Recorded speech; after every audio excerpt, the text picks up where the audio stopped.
Hello, everybody. It is Tuesday, February the 18th, 2025. It's first thing in the morning on the west coast of the United States. And on the east coast, there's a very interesting symposium taking place later this morning at Seton Hall Law School, a virtual symposium on AI companions run by a former guest on the show, Gaia Bernstein. Many of you will know her as the author of an interesting book, Unwired, Gaining Control Over Addictive Technologies. And this is a symposium focusing on the impact of AI companions on children.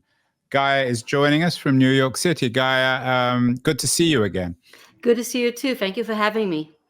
So would it be fair to say, Gaia, that you're applying a lot of the ideas that you developed in Unwired, Gaining Control Over Addictive Technologies, to the AI area? When you were on the show a couple of years ago, of course, AI was still all theory and promise and potential. These days, it's the thing in itself. Is that a fair description of your virtual symposium on AI companions? Is it warning parents about the dangers of AI when it comes to their children?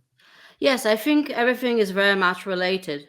We basically went through a decade in which kids spent all their time on screens, in schools, at home. And then we get to these AI companions after we have lots of data that kids are suffering from mental harm, from loneliness. We have the AI companies saying, we have a solution. We're going to cure the loneliness problem with AI companions. And I think it's not a really cure, it's the continuation of the same problem. Many years ago, Gaia, we had Sherry Turkle on the show. She's, of course, I'm sure you're very familiar with her work at MIT. She had one book out, Alone Together. She's done a lot of research on the impact of robots. This was in the pre-kind of LLM age of robots on loneliness, particularly in Japan. She suggested it actually does address the loneliness epidemic. Is there any truth to this in your research? So if we're talking about AI companions, obviously the research is just starting. So we can see the beginning of research showing that people may feel better when they're online, but they feel worse when they're offline. So they are spending more time online with these companions, but they're having fewer relationship offline and they're feeling more uncomfortable being offline. The big AI platforms, Anthropic comes to mind, of course, particularly OpenAI, Google's Gemini, Elon Musk's XAI. Are they focusing on building companions for children, or is this the focus of other startups? That's a very good question. So the first lawsuit was filed against Character AI. Basically, they sued Google as well. The complaint basically stated that Google was aware of the dangers of AI companions, so they did not want to touch it directly, but they saw ways of investing in it indirectly. So that seems to be what's going on. Obviously, because these lawsuits were just filed, we're going to find out much more through discovery, but these are the arguments being made. I have to tell you, Gaia, that my wife is the head of litigation at Google, so you're probably suing her. Well, I'm not suing. I'm handling the symposium, but yes, but I know the people are doing it. So are you sympathetic with that? Do you think it's the correct strategy, given the history of big tech, given what we know now about social media, given the impact of the internet on children? It's still a controversial subject, but you certainly make your position very clear in Unwired about the way in which addictive technology is being used by big tech to take control, to abuse, to take advantage of children. So I basically do not think it's a good idea for anybody to do that. I think that this is just taking us one more step in the direction we have been going on for a while. And I think that big tech knows it, and that's why they're trying to stay away from being involved in this directly. So you're suggesting that companies like Character AI, though, are responsible for this, for trying to somehow create these addictive or at least essential relationships with children so that they stay on their screen? So it's character AI, Replica is another big player here. And there are quite a few of those. And I think a big difference from social media is you don't need a critical mass of users. Because if you go on, you can be there by yourself. You don't need to get all your friends in it. So you can see many, many small players here. Gaia, earlier this week, we did a show with Ray Brescia from Albany Law School. I'm sure you're familiar with his new book, The Private is Political, in the way in which social media does away with privacy and turns all our data into political data. Yeah. Identity, and the subtitle of his book is Identity and Democracy in the Age of Surveillance Capitalism. We talked a little bit about AI. For you, is this AI revolution, is it just the next chapter in surveillance capitalism? So I think if we just take the AI companion as a case study, this is definitely the next step. It's enhancing it.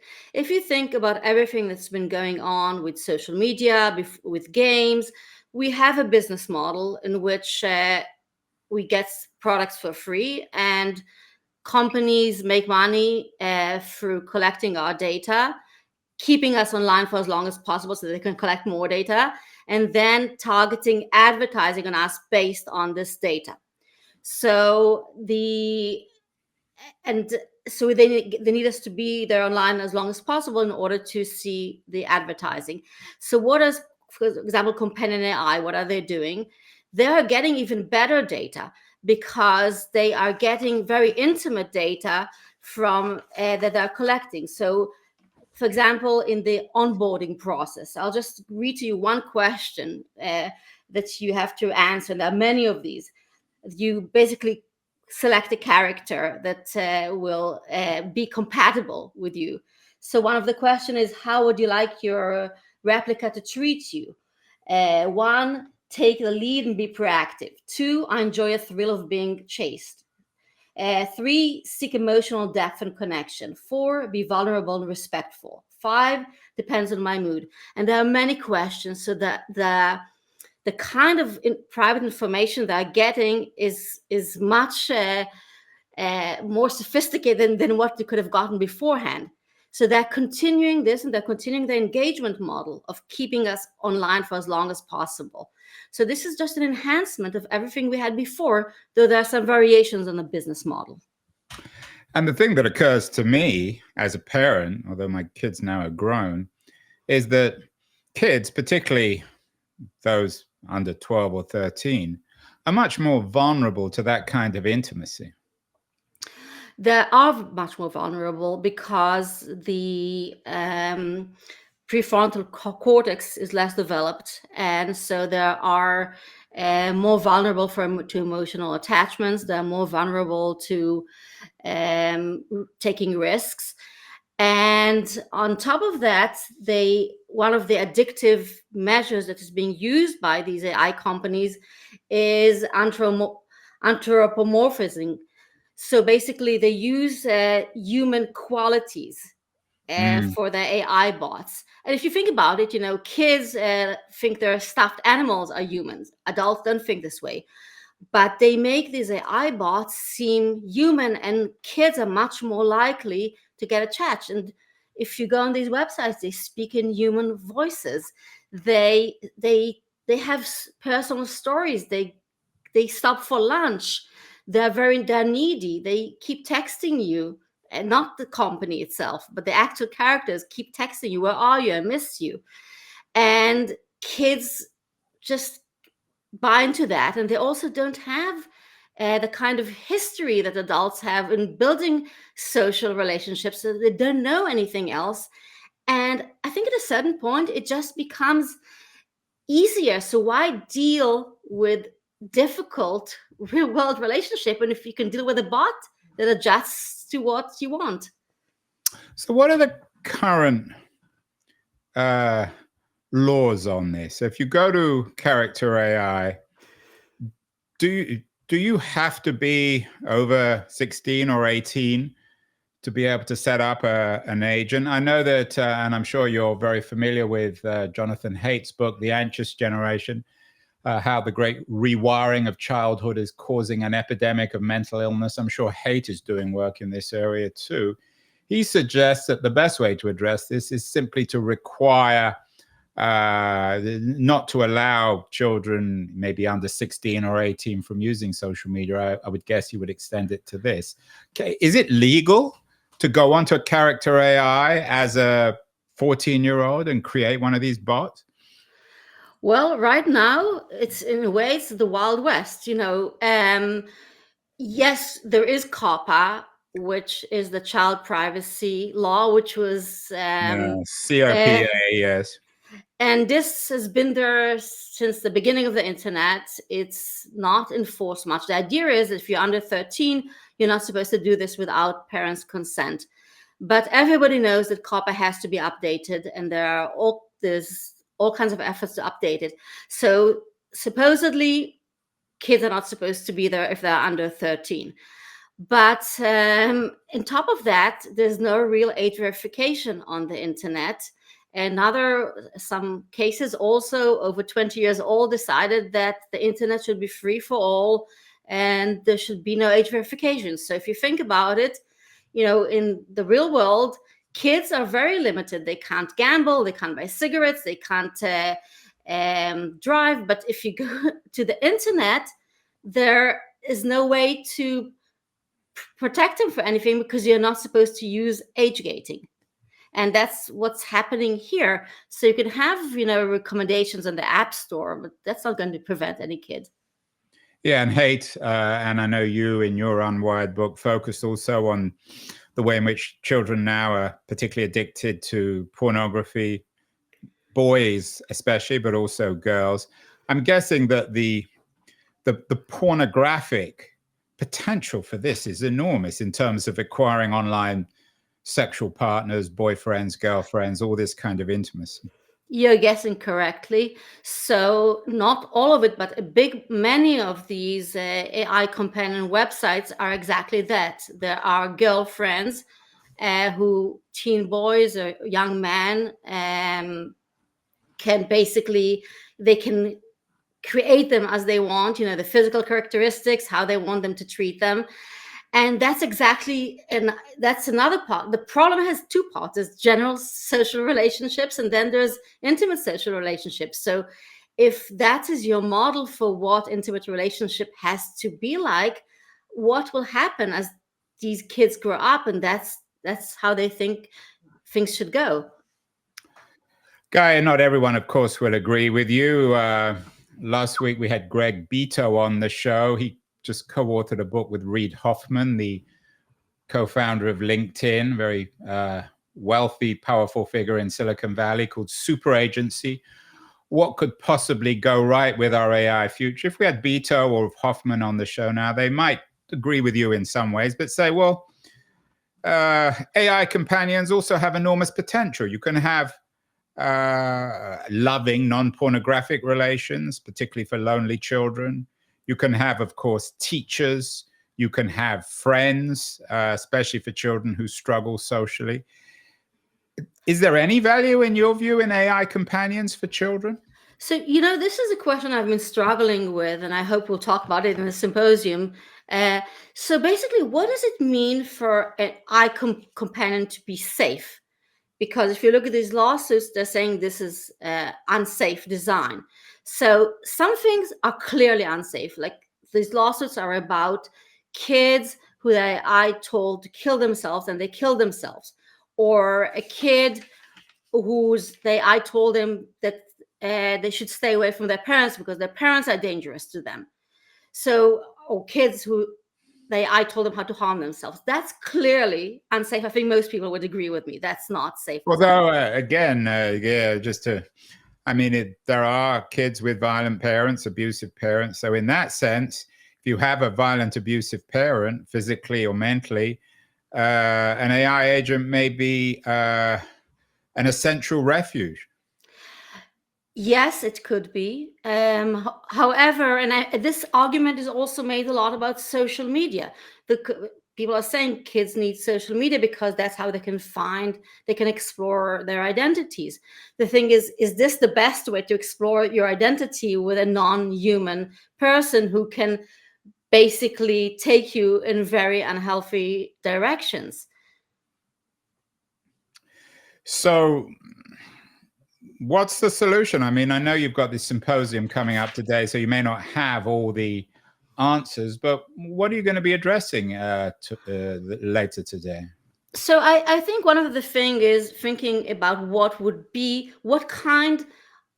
we have in mind as a safe design. So taking away these obviously unsafe things, does this mean that we would like to have AI companions who do not have an engagement model? So the goal is not to keep kids on for 5-6 hours a day, but maybe you could interact with it for 15 minutes a day. Like my kids, when they were small, they had Furbies. They had to take care of that. I thought it was a good thing. So maybe that's it. But maybe the thing is that any kind of AI companion for kids, which acts like humans, whether because it says it has to go for dinner or because it's pretending to speak like a human being, maybe that by itself is not good, and we want to have an AI companions who are something like Siri. And then you might notice that this is becoming very much like the social media debate, because that's exactly where we are with the Right, social media. it's an extension of social media. So our companies, you mentioned Siri, are companies like Apple, whose business model is different from Facebook or Google, are they better positioned to deal with this in a responsible way, given that Apple is less focused on advertising and therefore doesn't require their business model isn't premised on the user being online all the time? So I think that would not make it as bad, but I'm still not convinced, and I think it's because we don't know. I'm not sure that even if they're not basing their model on engagement, whether kids would not find this so lucrative to be able to talk to this companion that's adjusting to their needs versus their messy real life schoolmates, that they would just prefer it. And if that would be the case, then maybe we do not want to go there. And maybe that's the reason that Google did not invest directly in character AI, because they had all the research showing how dangerous this is for kids. You made an interesting TEDx speech, which got a lot of views, about whether big tech should be held responsible for screen time. When I was looking at that, it occurred to me that perhaps there could be a tax on that, which might nudge big tech to different kinds of business models. Is that one way to begin to address this? So I think that's the way I think about it. I think that this business model is that we've had for so long that people cannot imagine something else because we're so used to getting things for free is really the problem. Because once you think that people's time and data, and especially our time, is the resource, then you do not have people's best interests at heart. But if you manage to move away to a different business model, and that's why I'm quite pragmatic. I don't think one law would make it, one Supreme Court case would make it. I think anything that makes this business model less lucrative, whether it's laws that make it harder to collect data, or laws that limit addictive features, or laws that prohibit target advertising, anything that moves us away towards a different business model so we can reimagine how to do things. And I think we're sort of stuck in this for a very long time, and there are very entrenched business models like Meta, for example, that by the time we realized that this was a problem, this has been going on for so long, they don't want to move, and they'll do a lot to prevent these laws from being enacted. Yeah, you mentioned Meta. That came to mind. Should we be troubled? Meta has a multi-billion-dollar AI play, Llama. They boast it's open source, but no one's quite sure what that means. Elon Musk has XAI, which is a piece of his new social media empire built around X. Google have Gemini. Google, of course, own YouTube. Should we be particularly concerned that the big social media players are now becoming the big AI players? I think you should definitely be concerned. I'm looking more at the parts which are related to what I do, because I think the big picture is very alarming. Whether it is, you know, the way people get information, but with the way people receive information, the way people don't develop skills, it's all part of the same thing. And the more that, if you go in Google and the first thing you see is the Google AI results from Gemini, then that's a problem, because maybe I remember that it might be a good idea to scroll down and look at other things, but younger people at a certain point will just look at the first result and will stop thinking whether this is the right result. So when somebody as big as Google does it, it sort of defines what the truth is. Although Google, I'm not defending them here, but Google is facing the existential threat of search being replaced by, or at least in some ways being replaced or morphing into AI. So they're being forced to reinvent their products, even their company. Right. I think we are operating in a very complicated universe. And I think that the problem, the way I see it, is that, I mean, it started when ChatGPT came out. And we were basically told, well, it's here, we have to deal with it. And I think the basic problem, which I do not see how we could solve it in this way, but basically we have a dichotomy of regimes. If you think about drugs or medical devices, the FDA has to approve them before they go in the market. And then we have information technology, which we already see is affecting health and mental health. There's lots of data on that, but it's free to go out. And that's what has happened. And it's very hard to change this at this point. But we're in a situation where things got out of hand and we have no way to stop them. The EU AI Act is going to ban certain AI applications and is going to restrict some. We'll see how this works with the political scenario right now. Yeah, we've seen in the past, Gaia, and you don't need me to tell you this, that these haven't been particularly effective, even when they're well-intentioned. Last week, J.D. Vance, of course, addressed the AI symposium in Paris, where Emmanuel Macron was also speaking. He basically lectured, as J.D. Vance does, Europe, telling them that America wasn't going to regulate AI, that it was sympathetic to its own native AI companies, and he didn't think there was a need, for the most part, to regulate the AI revolution. Is that a particular concern for you, given the reality? This is not a horizon thought, the reality of AI companions for children. Well, I think this is a concern, but one thing I feel better about when you deal with AI companions for children is that all the regulation to protect kids, whether social media, games, and has been bipartisan. It's probably one of the only bipartisan issues. I mean, the Senate passed legislation called CASA practically unanimously. It didn't go through the House for different reasons, but it never got to a vote. But I think that there is something about protecting kids which is different. And that's why I think there's hope for change here.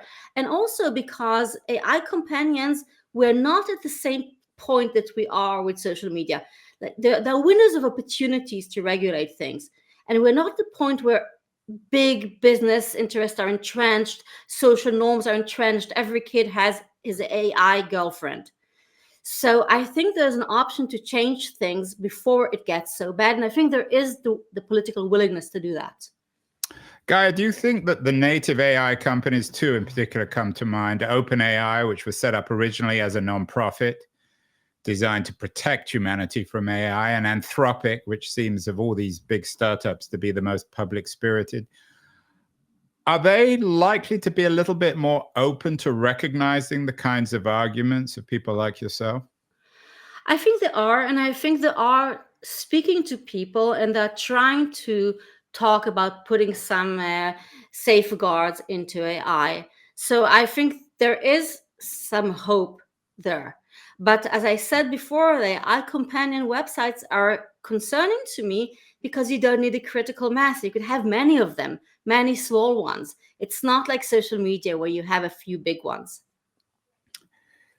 A few months ago, I was in New York with my old friend Douglas Rushkoff. I'm sure you're familiar with his work, one of the great writers on the internet. He described AI as the first native app for the internet. And I think he's right. And he's open in some ways to its potential, but of course, he recognizes its dangers.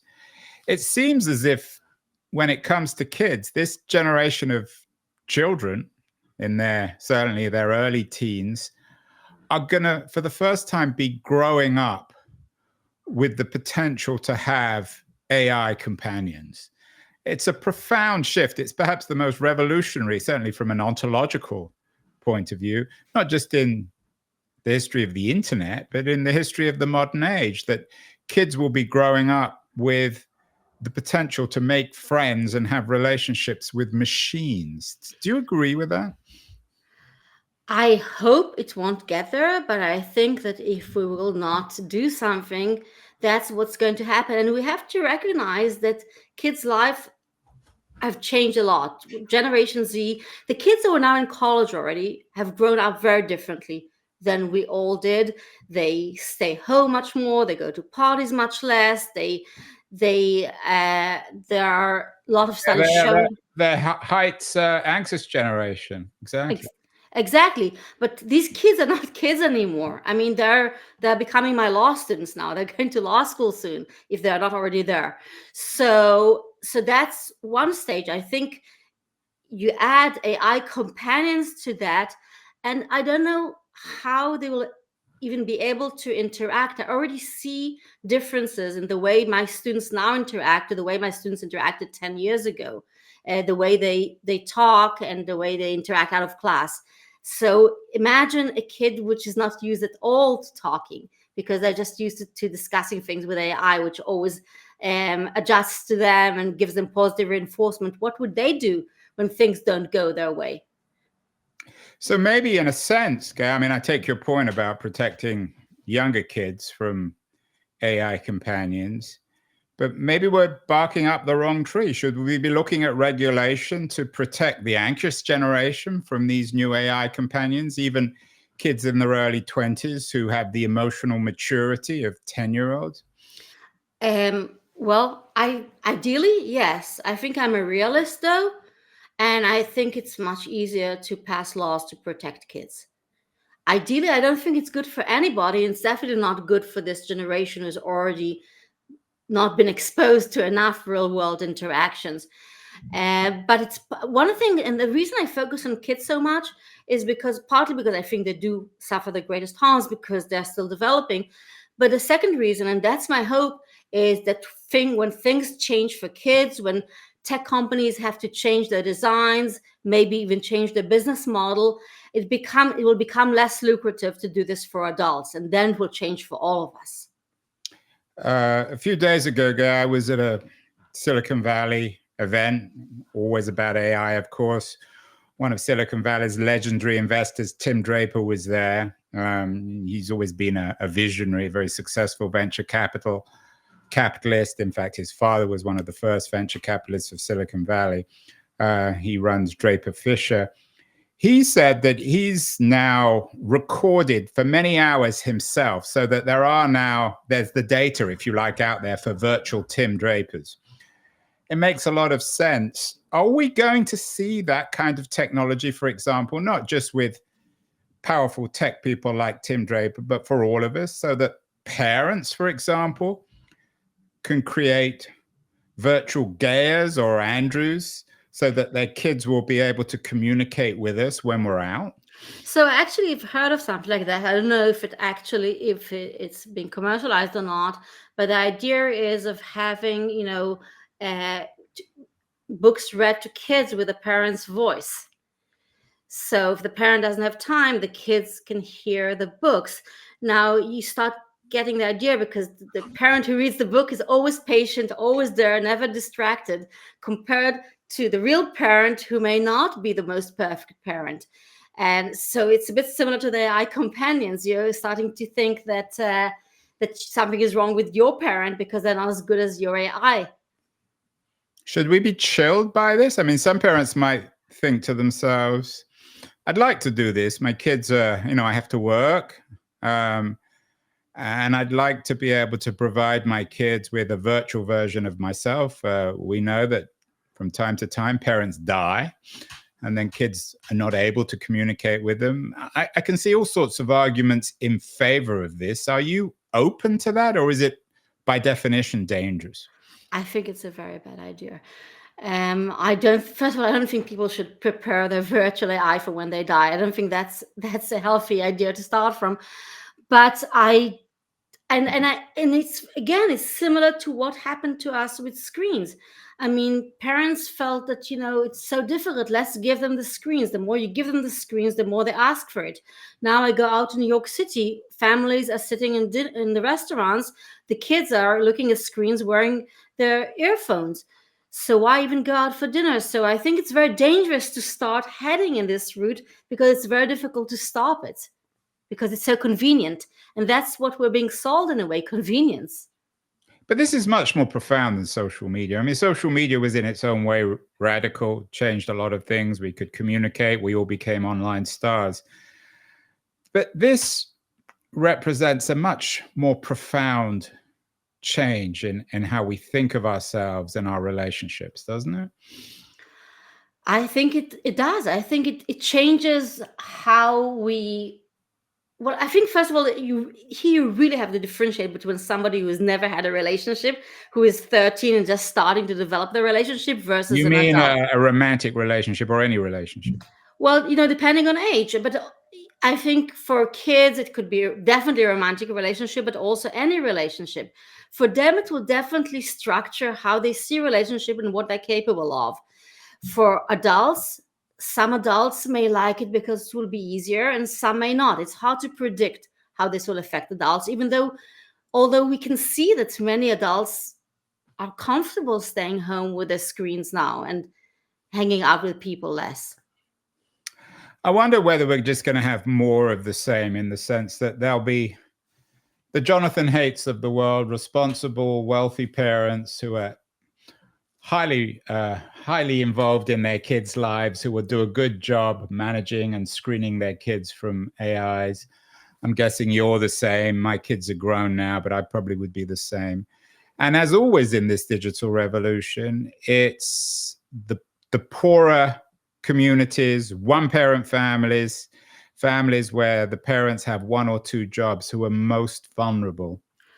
So first of all, yes, the problem affects all of us. I think where I disagree with you is that well-to-do parents are doing well with this. They're not. And I just saw a study today that showed that what I have known for years is that parental controls do not work. So what happens with, maybe when the kids are very small, parents can control it, but once the kid hits middle school, they lose control of this. So I think what happens in these families, you just have more fights, more disagreements, but you end up in exactly the same place. At the end, there's no distinction. It's a huge issue, Gaia. I know that at Davos this year, you were involved in a panel about children's data privacy. Is this an issue that you think is beginning to filter through to mainstream media, big groups like Davos, large companies? It seems enormously important. And I've been through many of these cycles of digital revolution, but this one in some ways dwarfs all the others. So first of all, I think, as I said earlier, I think the data is part of the business model. So it's the data and the time. And the panel you're describing was part of an organization, the Future House, which was a collaboration between Human Change and Project Liberty. It was a different event in Davos. While all of Davos was about AI, this was about how to protect kids and how to reinvent the internet. And I was there a year ago. It was a small event. This time it was a huge event.